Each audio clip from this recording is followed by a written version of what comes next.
హే తను మన చందువేగా దా వెళ్ళి మాట్లాడు. వద్దు, మాట్లాడడానికి ఏముంది? ఏం నువ్వు చిన్నపిల్లలా? ఇంకెన్ని రోజులు ఇలాగే ఉంటారు? Ram, don't stop. ఉండు నేను వెళ్ళి రామ్, రామ్, మాట్లాడతాను. ప్లీజ్ మాట్లాడడానికి ఉండు, ఏం ఏం లేదు. కాదు. Please don't embarrass me. I'll just be a sec.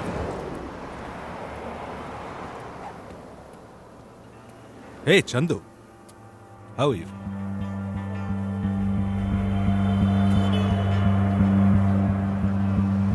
నేను నిన్ను 2-3 సార్లు ఫైల్తో తిరగడం చూశాను. సారీ, మాట్లాడడం కుదరలేదు.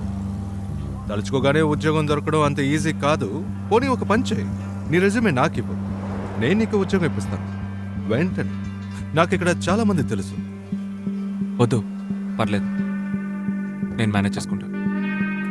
ఈగోవా? ఏమీ లేదు కానీ కొవ్వు మాత్రం చాలా ఉంది నీలాంటి వాళ్ళకి కదా.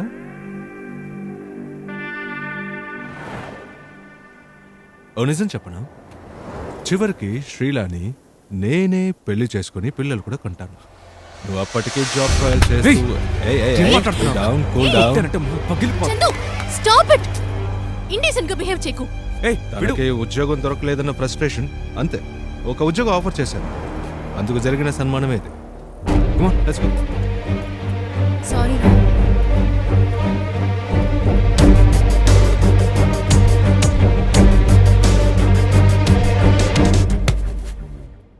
శ్రీరామ్ మీద ఉన్న కోపానికి నువ్వు బజిలిస్తాను వెళ్ళాలా? అక్కడ ఎండలు ఎక్కువ అంటరా.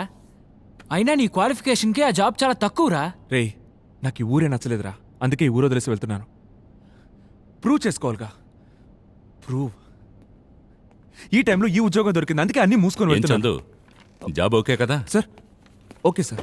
ఎక్కడ సార్ చెప్తే వింటేగా. ఇక్కడ దొరికే జాబులన్నీ వీడి గర్ల్ ఫ్రెండ్ని పెళ్లి చేసుకోవడానికి సరిపోవట.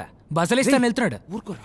ఆ, ఇంకో 3 నెలలు వెయిట్ చేస్తారంటే లండన్లో శివతమ్ముడు పనిచేసే కంపెనీలోనే ఇప్పించగలను.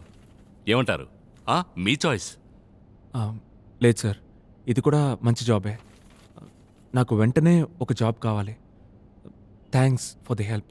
ఇంత షార్ట్ పీరియడ్లో ఈ మాత్రం దానికి థ్యాంక్స్ ఎందుకు? It's my job. ఏయ్, మీరు నాకు హెల్ప్ చేయాలి. సార్ చెప్పండి, ఏంటి విషయం? పాపం వాళ్ళది పూర్ ఫ్యామిలీ. అబ్బాయిని బెసిలిస్తాను పంపిస్తున్నారు. ఆర్టిస్టిక్. అలాగని మతిస్థిమితం లేనివాడు అనుకోకండి. భలే స్మార్ట్.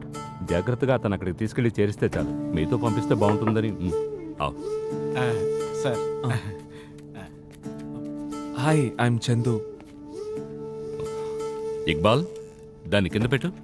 అన్న అడుగుతున్నారుగా, సమాధానం చెప్పు. నేను వహద్ ఇక్బాల్. నేను నేను ఇల్లు ఊడుస్తాను, ఇల్లు తుడుస్తాను, సామాన్లు కడుగుతాను, టీవీ చూస్తాను, నమాజ్ చేస్తాను, ఇల్లు తుడుస్తాను. Stop stop stop. కొంచెం ఓవర్గా ట్రైనింగ్ ఇచ్చినట్టున్నారు. ఇమిగ్రేషన్లో అడుగుతారు కదా, అందుకే చెప్పిందే పదే పదే చెప్తున్నాడు.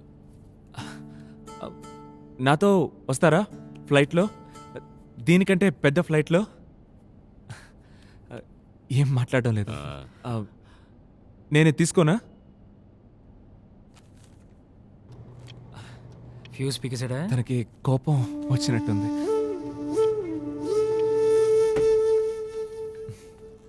థ్యాంక్స్. స్వీట్. షూర్ సార్, నేను నాతో తీసుకువెళ్తాను.